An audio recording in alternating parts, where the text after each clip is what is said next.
मेरी भाभी भैया के कमरे में अक्सर नहीं सोती थी। अगर किसी रात भैया के कमरे में सोती थी तो अगली सुबह भाभी रोते रोते बाहर निकलती। एक दिन मैंने भाभी को नींद की दवा दी क्योंकि मुझे अपने जालिम भाई का सच जानना था। भाभी सोई हुई थी, तभी मैं भाभी की चुन्नी लेकर भैया के कमरे में चली गई। फिर जो भैया ने भाभी समझकर मेरे साथ किया वो सुनकर तो आपके होश उड़ जाएगी। मेरे बचपन में ही मेरे माँ बाप का मौत हो गई थी। सब कुछ मेरा भैया ने किया था। एक दिन सुबह मेरी आँख खुली तो मैंने भाभी को सिसकते हुए देखा। वह मेरे बिस्तर के पास बैठी बुरी तरह रो रही थी। मैंने अपने माँ बाप को तो कभी नहीं देखा था क्योंकि मेरे पैदा होने के 4 साल बाद वो दोनों एक कार एक्सीडेंट में मारे गए थे। इसलिए भाभी को रोता देखकर हमेशा मेरा दिल तड़प जाया करता था। लेकिन मैं चाहकर भी कभी उनसे कुछ नहीं पूछ सकती थी। अक्सर ही सुबह भाभी का ऐसा हाल होता था। कुछ समय पहले मैंने एक बार भाभी से पूछा था कि आखिर वह भैया के कमरे से सुबह सुबह बाहर आकर इतना रोती क्यों है। तो भाभी ने कोई जवाब नहीं दिया और मुझे डांट दिया। भाभी जब भी उनके कमरे से निकलती, भाभी का हुलिया बहुत ही अजीब सा होता। उनके बिखरे हुए बाल और पुराने कपड़े एक अजीब सी मजबूरी सुना रहे होते। ये सिलसिला कुछ साल पहले से ही शुरू था और जैसे जैसे मुझे होश आ रहा था मेरे लिए सब कुछ अचंभित होता जा रहा था। मेरे अंदर एक जुनून सा पैदा हो गया था कि मेरा भाई आखिर मेरी भाभी के साथ रात भर क्या करता है। इस सवाल ने मुझे बेचैन कर दिया था। मैं 16 साल की हो चुकी थी और अब बहुत ही बातें अच्छी तरह समझने लगी थी। भाभी का रोता चेहरा देखकर मुझे किसी मजबूरी की चेतावनी लगती थी। लेकिन हैरत की बात यह थी कि जब भाभी कमरे से निकलती तो वह रो रही होती और जब भाई कमरे से निकलते तो उनके चेहरे पर एक दिलकश मुस्कुराहट होती थी और वो कुछ न कुछ गुनगुनाते रहते हैं जैसे बहुत खुश हों। और भाभी का हाल ऐसा होता था कि भाभी भैया के कमरे से निकलने के बाद दोबारा उनके सामने जाने से भी डरती थी। वो उनका नाश्ता भी मेरे हाथ ही उनके कमरे में भेज देती, खुद सारा वक्त किचन में खड़ी रहती और आंसू बहाती रहती या तो बाथरूम में बंद हो जाती। भाभी की हालत देख देख कर मुझे बहुत तरस आता था। मैं 10वीं क्लास में पढ़ती थी और नाश्ता देने के बाद मैं अपने स्कूल के लिए घर से निकल जाया करती थी। लेकिन सारा वक्त मेरे दिमाग में भाभी का ख्याल घूमता रहता। मैंने कभी किसी सुबह भैया को परेशान या बेचैन नहीं देखा था। वो हमेशा ही बहुत खुशी से नाश्ता करने बैठते और उनका चेहरा बहुत खुश दिखता था, जबकि भाभी को देखकर ऐसा लगता कि किसी भी पल भाभी को कुछ भी हो जाएगा। अक्सर मैं नाश्ता बनाते हुए भाभी के शरीर को कपकपाते हुए भी देखती थी। मेरा दिल चाहता था कि मैं भाभी से पूछूं कि भाई रात को उनके साथ ऐसा क्या करते हैं जो उनका इतना बुरा हाल हो जाता है। मगर भाई के नाम पर भाभी के चेहरे पर खौफ नजर आने लगता था। भाभी हर रात भैया के कमरे में सोने के लिए नहीं जाती थी, बल्कि वो मेरे साथ ही सोती थी। कभी कभी उन्हें ज़बरदस्ती भैया अपने साथ कमरे में ले जाते थे और भाभी मना करने की कोशिश करती थी, लेकिन भैया उनकी एक न सुनते। भैया की आवाज़ में मोहब्बत की ऐसी चाशनी घुली होती कि सुनने वाला हैरान रह जाए। लेकिन मैं अच्छी तरह से जानती थी भैया भाभी को कमरे में ले जाकर यकीनन उनके साथ कुछ गलत करते हैं। किसी भी लड़की के लिए किसी लड़की को रोता तड़पता देखना बहुत ही मुश्किल काम है और मेरा भी ऐसा ही हाल था। ना मैं पढ़ाई पर ध्यान दे पा रही थी और ना ही घर में मेरा दिल लगता था। मेरा दिल चाहता है कि मैं किसी भी तरह अपनी भाभी को भाई के कमरे में ना जाने दूं, लेकिन मैं किसी तरह भाई को मना नहीं कर सकती थी। भाई तो मेरे सामने भाभी के साथ बहुत ही मोहब्बत से पेश आते थे। घर के माहौल ने मुझे इस कदर परेशान किया था कि मैं इम्तिहान में बुरी तरह फेल हो गई। मैंने भाई और भाभी को रिजल्ट नहीं बताया, लेकिन मेरे दोस्त हैरान थी क्योंकि मैं पढ़ाई में बहुत ही अच्छी थी।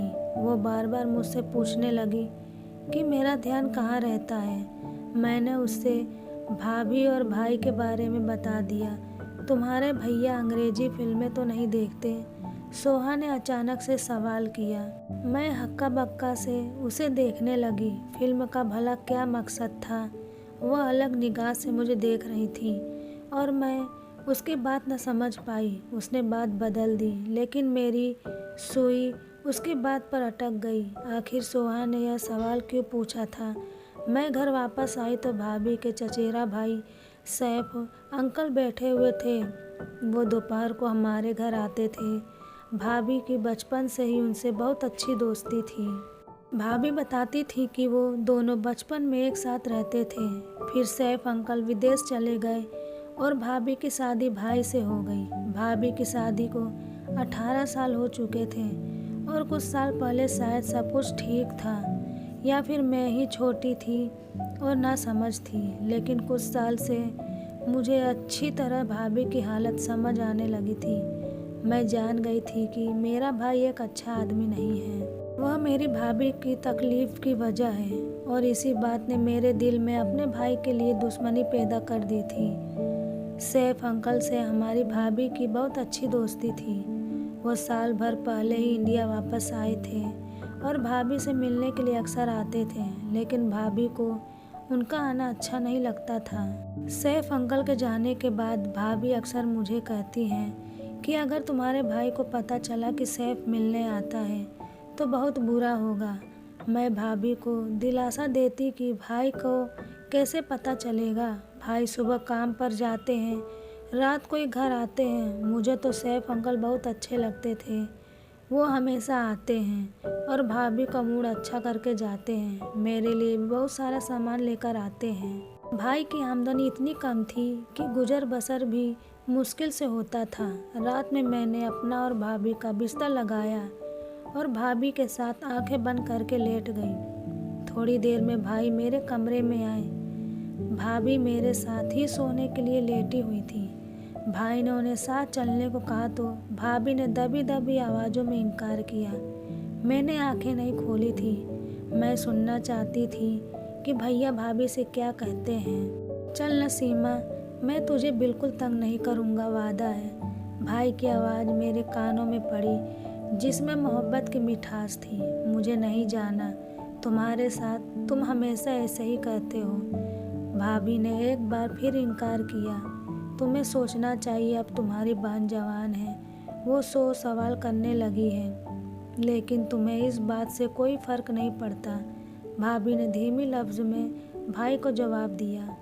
भाई ने ज़बरदस्ती भाभी को हाथ पकड़कर उठाया और अपने साथ लेकर चले गए। मुझे अजीब सी घबराहट होने लगी थी। भैया भाभी के साथ न जाने क्या करते थे और सोहा की अंग्रेजी फिल्म वाली बात भी मेरे दिमाग में अटक गई थी। कुछ घंटे गुजर गए थे, लेकिन भाभी वापस नहीं आई। मैं पानी पीने के लिए कमरे से निकलकर बावर्ची खाने में गई। भाभी थोड़ी ही देर में मेरे पीछे चली आई। मैंने एक गहरी निगाह भाभी पर डाली, जिनके बाल बिखरे हुए थे। जिस बात ने मुझे चौंकाया वह भाभी की कुर्ती का फटा हुआ आस्तीन था। भाभी को मेरी नज़रों का एहसास हो गया था। वो जल्दी से दुपट्टा को अच्छी तरह लपेट ली। मेरे सामने ही भाभी ने सुबह से ही सूट पहना था, लेकिन फिर अचानक ही भाभी का सूट कैसे फट गया। भाभी मुझसे पूछ रही थी कि मैं इतनी रात को क्यों जाग रही हूँ। मैंने झूठा बहाना बनाया कि मैं भी उठकर पानी पीने आई थी। भाभी मेरे साथ वापस मेरे कमरे में आ गई। मैंने सोने के लिए आंखें बंद कर ली, लेकिन मुझे भाभी की सिसकियों की आवाज़ सुनाई दे रही थी। मेरा दिल चाह रहा था कि मैं उठकर अपनी भाभी को तसल्ली दूं और दिल में आए सारे सवाल का जवाब पर ले जाऊं, लेकिन मैं अपनी जगह खामोश पड़ी रही। भैया सुबह सुबह ऐसे तैयार होकर कमरे से निकले थे जैसे कोई हीरो हो। भाई की आमदनी कम थी, लेकिन भाई हमेशा खुश रहते, मुस्कुराते रहते। काम पर हमेशा ऐसे तैयार होकर जाते जैसे सेठ आदमी हो। मैंने उल्टा निगाह अपने भाई पर डाली, जिससे मुझे आज भी नफरत महसूस हो रही थी। भाई के आगे नाश्ता रखकर मैं स्कूल चली गई। सारा दिन स्कूल में भी मेरा दिमाग भाभी के फटे हुए सूट की तरफ था। स्कूल से वापसी पर मुझे सैफ अंकल मिल गए। मुझे देखते उन्होंने मुझे अपनी गाड़ी में बैठा लिया। मैं बिना सोचे समझे उनकी गाड़ी में बैठ गई। सैफ अंकल ने गौर से मेरी तरफ देखा और कहने लगे कि मुझे बताओ तुम्हें क्या परेशानी है, तुम इतनी खोई खोई से क्यों रहती हो। मैं इस कदर जज्बाती हो चुकी थी कि मैंने सैफ अंकल को सारी बात कह दी। मेरी बात सुनकर सैफ अंकल कहने लगे कि तुम्हें अंदाजा है कि तुम्हारा भाई एक अच्छा आदमी नहीं है। तुम अपनी भाभी को अपने भाई से ज़्यादा आज़ादी क्यों नहीं दिलवा देती। कब तक तुम दोनों उनकी जुल्म की चक्की में पीसते रहोगी। सैफ अंकल ने बहुत ही फिक्रमंदी से मुझे एडवाइस दी, जिसे सुनकर मेरी होश उड़ गई। मैं भाई को छोड़ने के बारे में सोच भी नहीं सकती थी। भाई ने मेरे साथ कभी ऊंची आवाज़ में बात तक नहीं की थी, फिर मैं भाई को जालिम कैसे कहती। मैं तो ये भी नहीं जानती थी कि बंद दरवाजे के पीछे भाई और भाभी के बीच क्या होता है। सैफ अंकल की बात सुनकर मैं सोच के समंदर में डूब गई। बहुत सोचने के बावजूद भी मुझे भाई की कोई ऐसी बात याद नहीं आई थी जिससे मैं उन्हें जालिम करार देती, लेकिन भाभी की तड़प और आंसू भाई को जालिम साबित करते थे। सैफ अंकल मुझे स्कूल से लेकर घर चले आए और खुद भी अंदर आ गए। भाभी हम दोनों को देखकर खुश हो गई थी। हमारे लिए फ़ौरन खाना लगा दिया गया। मैं बहुत ज़्यादा थक गई थी, इसलिए सोने के लिए अपने कमरे में आ गई और सैफ अंकल भाभी के पास बैठे रहे। मुझे नींद नहीं लग रही थी। मैं सारा वक्त सैफ अंकल की बात को सोचती रही। भाभी को भाई के कमरे में गए कई दिन गुजर चुके थे और पिछले कई दिन से भाभी मेरे साथ कमरे में ही सो रही थी। भाभी जब मेरे पास रहती थी बिल्कुल अच्छी और बेफिक्र रहती थी। भाई का रवैया तो हमेशा एक जैसा ही रहता था। जिस दिन वो भाभी को अपने कमरे में ले जाते उस दिन वो रोजाना से ज़्यादा खुश महसूस होते थे। कई दिन बाद भाभी भाई को फिर से अपने कमरे में ले गए थे और मैं सारी रात बेचैनी से करवटें बदलती रही थी। भाभी जब सुबह भाई के कमरे से निकली तो उन्हें ठीक तरह से चलना भी नहीं आ रहा था और वह एक पैर जमीन पर घसीट घसीट कर बड़ी मुश्किल से चल रही थी। मैंने भाभी से पूछा कि भाभी तुम्हारे पाँव में क्या हुआ है, तो कहने लगी छोटी छोटी बातों पर ध्यान ना दिया करो और दिल लगाकर पढ़ाई करो। अगर तुम्हारा रिजल्ट अच्छा नहीं आया तो तुम्हारे भाई उसका जिम्मेदार भी मुझे ही समझेंगे। भाभी की आंखों से टिप टिप आंसू गिरने लगी और भैया के लिए नाश्ता बनाने चली गई। उसके बाद दोबारा किचन से बाहर आई। मैं भाभी को नाश्ता देने के बाद भैया के पास गई। उन्हें नाश्ता दिया तो भैया मुझसे मेरी पढ़ाई के बारे में पूछने लगे। भैया के लहजे में इतना साहस था कि भैया की इस दोगली तबीयत पर हैरान रह गई थी। भैया किसी तरह भी सख्त जालिम नज़र नहीं आते थे, बल्कि भाभी की हालत चीख चीख कर बयां कर रही थी।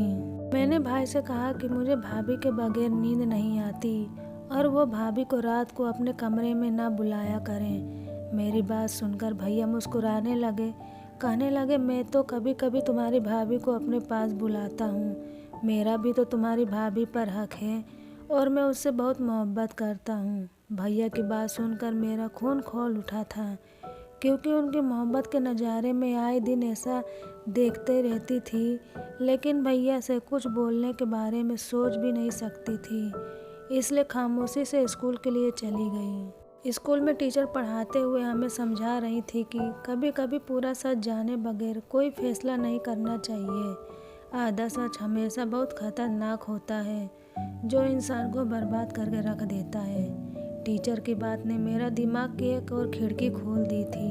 मैंने सोच लिया कि मैं भैया का पूरा सच जानकर रहूँगी और फिर अपनी भाभी को भाई से ज़्यादा आज़ादी दिलवा दूँगी। सैफ अंकल ने मुझसे वादा किया था कि वह हर वक्त मेरी मदद करने को तैयार रहेंगे।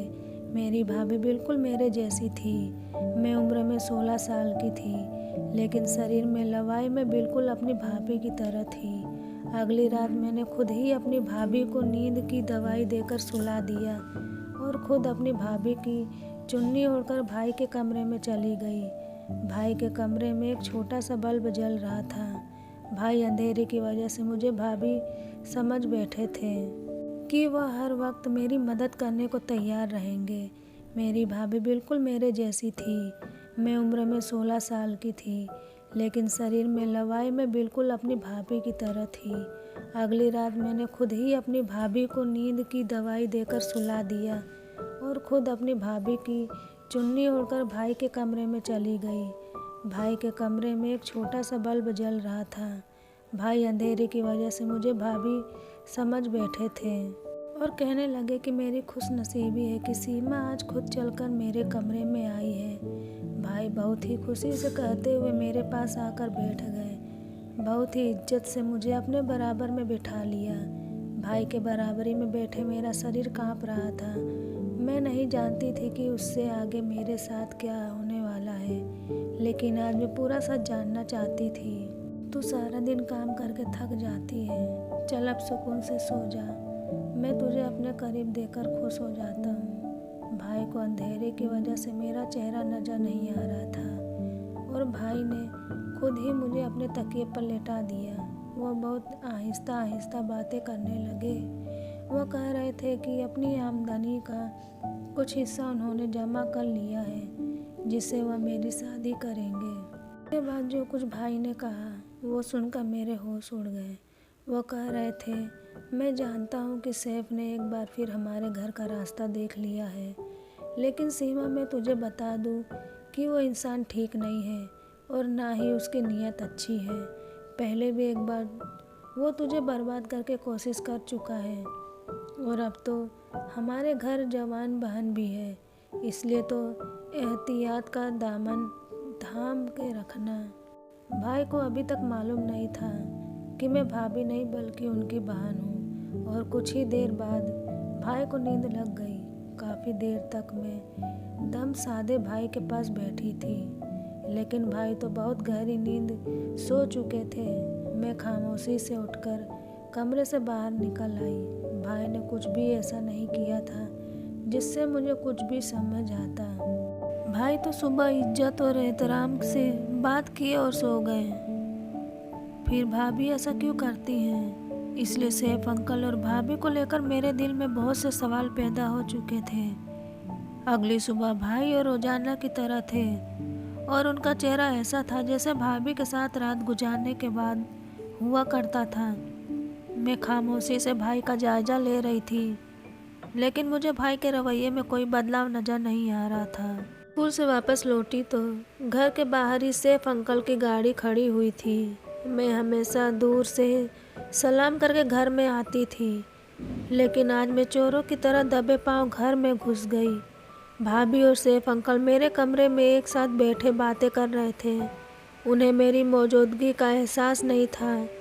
जो कुछ मैंने अपने कानों से सुना वह सुनकर मेरे होश उड़ गए।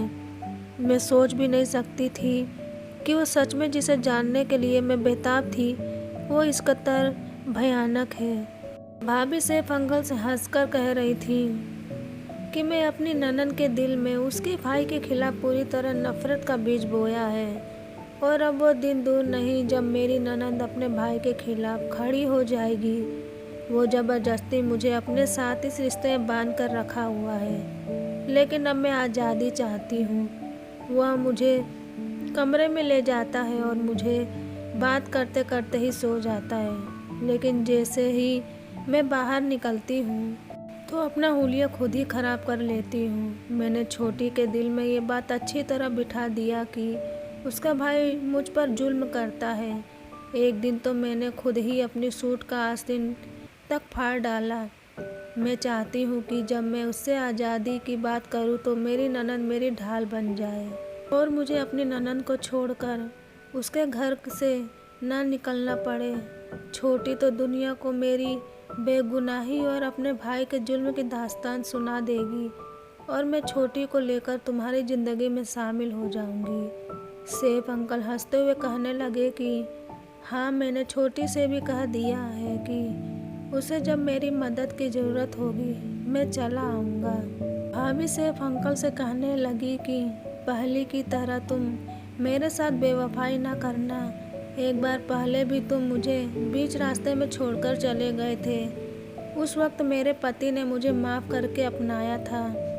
सैफ अंकल मेरी भाभी का हाथ पकड़कर कहने लगे कि मैंने बहुत मजबूरी में तुम्हारा हाथ छोड़ा था, क्योंकि मेरे घर वाले इस बात से बिल्कुल खिलाफ थे कि मैं एक शादीशुदा औरत से रिश्ता करूं। लेकिन अब मुझे रोकने वाला कोई नहीं है। मैं पूरे दिल से तुम्हें अपनाऊंगा और तुम्हारी ननद को हम अच्छे दामों में विदेश में बेच देंगे। बस छोटी को किसी भी तरह यह सच पता न चले कि उसका भाई जालिम नहीं, बल्कि हम उसे जालिम साबित करना चाहते हैं। एक छोटी ही है जो हम दोनों को एक करवा सकती है। भाभी ने सैफ अंकल को यकीन दिला दिया कि सब कुछ वैसा ही होगा जैसे उन दोनों ने सोच रखा है। वो दोनों हंसते हंसते थक चुके थे और मेरे कदमों तले जमीन निकल गई थी। मेरी भाभी सिर्फ मुझे ही नहीं बल्कि मेरे भाई को भी पूरी तरह धोखा दे रही थी, और वह मेरे भाई के घर में बैठकर एक दूसरे आदमी के साथ मिलती थी और एक नए रिश्ते की बात कर रही थी। मुझे भाई की बात याद आ गई कि सैफ ने पहले भी हमारा घर उजाड़ने की कोशिश की थी। मैं बहुत कुछ जान चुकी थी, इसलिए कमरे के अंदर दाखिल हो गई। मुझे देखकर भाभी और सैफ अंकल चौंक उठे, लेकिन थोड़ी देर में उन्होंने अपने आप पर काबू पा लिया।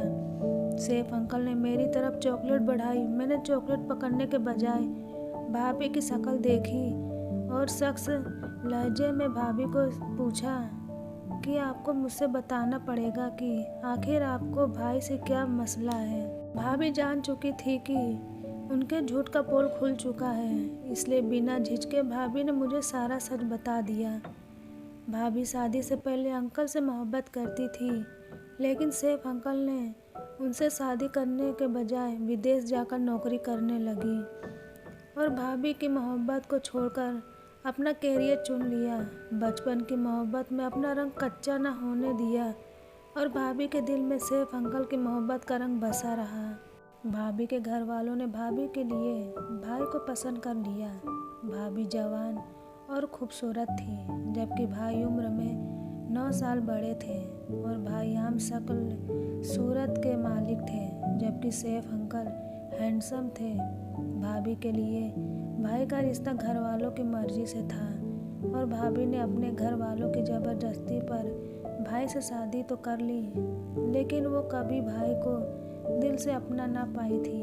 ज़बरदस्ती का ये रिश्ता भाभी के लिए किसी बोझ की तरह था, लेकिन भाभी इस रिश्ते को किसी तरह चला रही थी कि तभी भाभी की शादी के कुछ साल बाद सैफ अंकल विदेश से कुछ दिन के लिए वापस आए, तो उनके दिल में भाभी को देखकर एक बार फिर से जज्बात जाग उठे। भाभी भी बचपन की मोहब्बत को अपने जज्बात के हाथों मजबूर होकर सैफ अंकल से चुपके चुपके मुलाकात करने लगी। लेकिन कुछ ही दिनों में यह बात भाभी की बड़ी मम्मी को पता चल गई और उन्होंने सारे खानदान में भाभी की इज्जत को उछालना शुरू कर दिया। भाई भाभी से सच्ची मोहब्बत करते थे, इसलिए उन्होंने भाभी को बदनामी से बचा लिया और इस सारे बातों को झूठा साबित कर दिया। जब भाई ने भाभी का साथ दिया तो सारा खानदान अपने आप ही खामोश हो गया। बड़ी मम्मी के हाथ मेरी भाभी तो ना आ सकी, लेकिन उन्होंने सैफ अंकल पर सख्ती की और उन्हें ज़बरदस्ती वापस भेज दिया। मोहब्बत का जोश जंग की तरह बैठ गया था। अब 1 साल पहले सैफ अंकल ने दोबारा जिंदा कर दिया। अंकल हमेशा के लिए इंडिया आ गए थे और एक बार फिर वो भाभी के पीछे दीवाने हो गए थे। भाभी को तो पहले ही दिन से भाई पसंद नहीं थे। हमारे हालात भी कुछ खास नहीं थे, जबकि सैफ अंकल के पास विदेश का पैसा था और भाभी के लिए भाई को छोड़ना कुछ मुश्किल नहीं था। लेकिन दिक्कत ये था कि भाई मुझसे भी बहुत मोहब्बत करते थे और भाभी मुझे अपने साथ विदेश ले जाना चाहती थी। इसलिए भाभी ने जानबूझकर यह सारा खेल रचाया और मेरी नज़रों में भाई को गलत साबित कर दिया। भाभी हमदर्दी बटोर कर मुझे अपने साथ ले जाना चाहती थी, इसलिए हमारे सामने भाई को जालिम साबित किया और खुद बेचारी बनकर रहने लगी। इतने साल से मैं यही सोच रही थी कि भाई तो कभी ऊंची आवाज़ में हमसे बात तक नहीं किए, फिर वो बंद कमरे में भाभी पर जुल्म कैसे कर सकते हैं। मैंने भाभी से साफ साफ कह दिया कि अगर आपको उसके घर जाना है तो आप जा सकती हैं, लेकिन मैं अपने भोले भाले और वफादार भाई को नहीं छोड़ सकती। सैफ अंकल जो पहले ही भाभी को 2 बार छोड़ चुके थे, भाभी उनसे ना जाने कैसे तीसरी बार उम्मीद लगाकर बैठी थी। मुझे सैफ अंकल की आंखों में आज पहली बार अपने लिए सिर्फ और सिर्फ ख्वाहिश दिखी थी और मैं जान गई थी कि उस ख्वाहिश को पूरी करने के बाद भाभी उनके किसी काम की नहीं रहेगी। भाभी ने मुझे आगे के सुहाने सपने दिखाकर इस बात के लिए मजबूर किया था कि मैं उनके साथ चल पड़ूं और भाई को छोड़ दूं, लेकिन मेरे लिए भाई को छोड़ना इतना आसान नहीं था और मेरे लिए मेरे भाई की सब कुछ था। अगर मेरे सामने सारा सच ना आता तो शायद मैं कुछ गलत फैसला कर बैठती, लेकिन ऊपर वाले का शुक्र है कि मैंने अपनी आंखों से सब कुछ देखा था और कानों से सुना था। लेकिन भाभी अंकल के साथ जाने के लिए राजी थी, लेकिन जब सैफ अंकल ने देखा कि मैं किसी तरह उनके काबू नहीं आऊंगी और ना ही भाभी के साथ चलूंगी, तो एक बार फिर भाभी से अपनी राह जुदा करके भाभी को छोड़ गए थे। भाभी को ही पता चला था कि सैफ अंकल भाभी को भी विदेश ले जाकर बेचने वाले थे और मेरे साथ भाभी के अच्छे दाम मिल रहे थे। लेकिन जब खरीदार को पता चला कि मैं उनके काबू नहीं आई हूँ तो उन्होंने भाभी को खरीदने से मना कर दिया। वो बहुत ही चालाक और मक्कार इंसान थे। उन्होंने मेरी भाभी की मोहब्बत को पूरी तरह अपने फ़ायदे के लिए इस्तेमाल करने का सोचा था।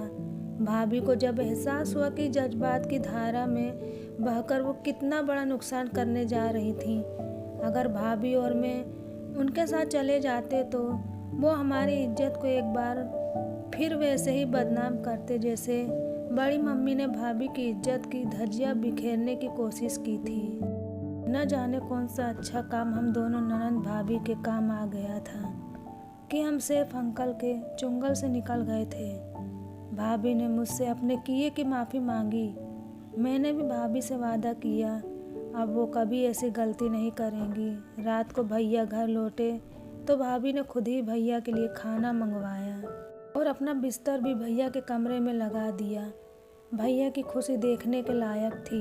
भैया सच में भाभी से बहुत मोहब्बत करते थे और ये उनकी मोहब्बत ही थी जो वह भाभी की गलतियों को आज तक नज़रअंदाज करते आए हैं। इतने सालों में पहली बार भाभी को अपनी गलतियों का एहसास हुआ था और उन्होंने भाई को दिल से अपनाया था। अगली सुबह भाई और भाभी हंसते हुए मुस्कुराते कमरे से बाहर निकले थे और मेरे दिल को एक ठंडक का एहसास हुआ था। कभी कभी हम प्यार के नाम पर ऐसा धोखा खाते हैं कि किसी को मुंह दिखाने के लायक नहीं रखते। असल मोहब्बत विवाह के बाद ही होती है, जिसमें इंसान एक दूसरे का ढाल बनकर एक दूसरे का ऐब ढक लेता है और एक दूसरे की इज्जत का ख्याल रखता है। आपको ये कहानी पसंद आई हो तो ऐसे ही नई नई कहानी सुनने के लिए आप हमें सब्सक्राइब करना ना भूलें। Thank you.